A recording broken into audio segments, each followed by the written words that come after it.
I have decided through you to share with the nation details of my forthcoming five-nation visit.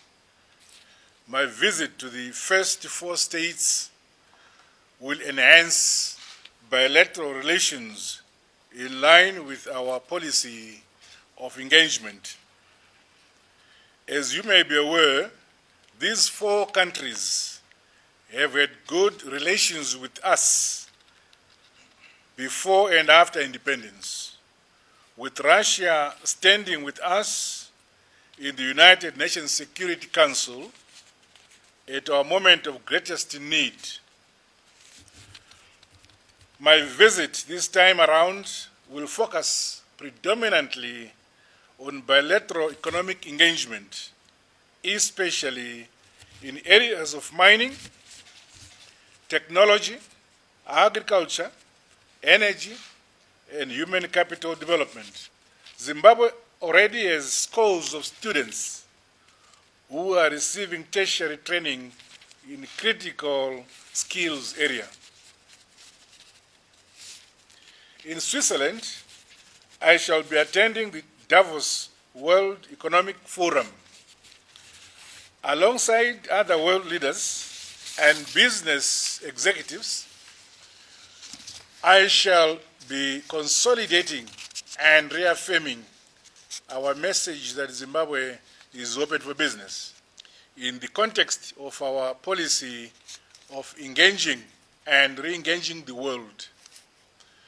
Given that the World Economic Forum is a premier forum for the interaction of political and business leaders, Zimbabwe will take full advantage of this opportunity to market itself and to seek gainful investment partnerships. For its recovery, Zimbabwe cannot go it alone. My delegation will include our own business leaders who will be interacting with their counterparts and the potential investors. As I leave the country, I am aware of the economic strides we have made and also of the challenges that lie ahead. In particular, our agricultural performance is likely to be impacted negatively by the El Nino phenomenon. It is in this regard that government, alongside other SADC states who are in a similar situation, has initiated an appeal for appropriate assistance from the international community.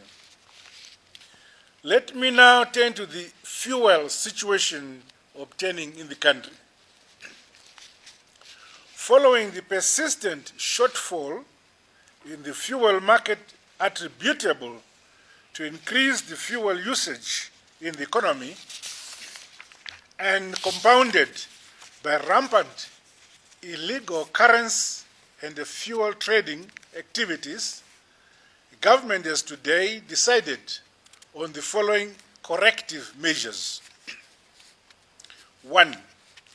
With effect from midnight tonight, a fuel pump price of $3.11 per liter for diesel and $3.31 per liter for petrol will come into effect.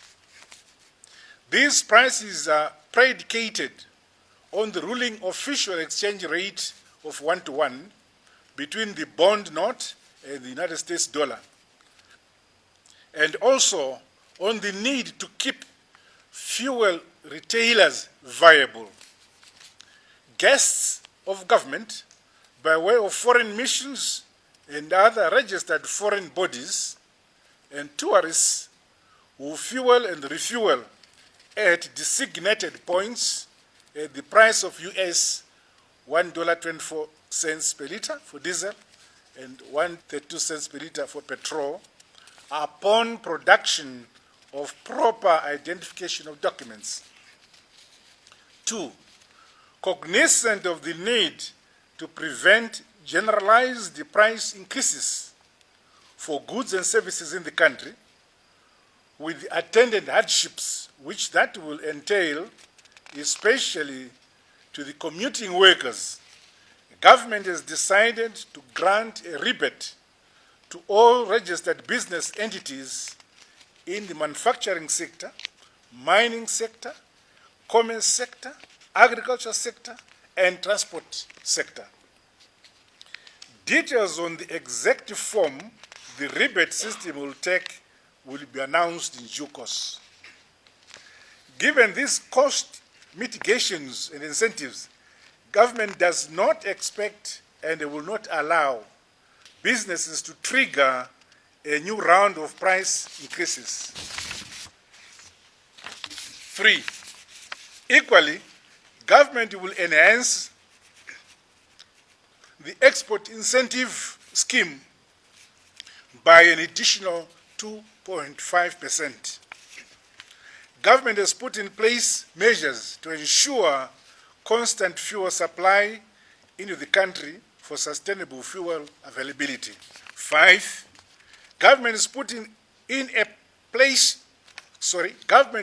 place a package of measures to cushion its workers until a full review of cost of living adjustment package due in April 2019 is effected in the context of the current budget. 6. Government is aware of attempts by certain elements bent on taking advantage of the current fuel shortages to cause and sponsor an unrest and instability in the country. Such politically motivated activities will not be tolerated. To curb continued misuse of fuel in the country, government, through relevant departments, which include its security structures, have started on a comprehensive audit of all fuel drawn downs with a view to establishing points of leakages. Where criminal conduct is apparent, the law will take its course. I thank you and good night.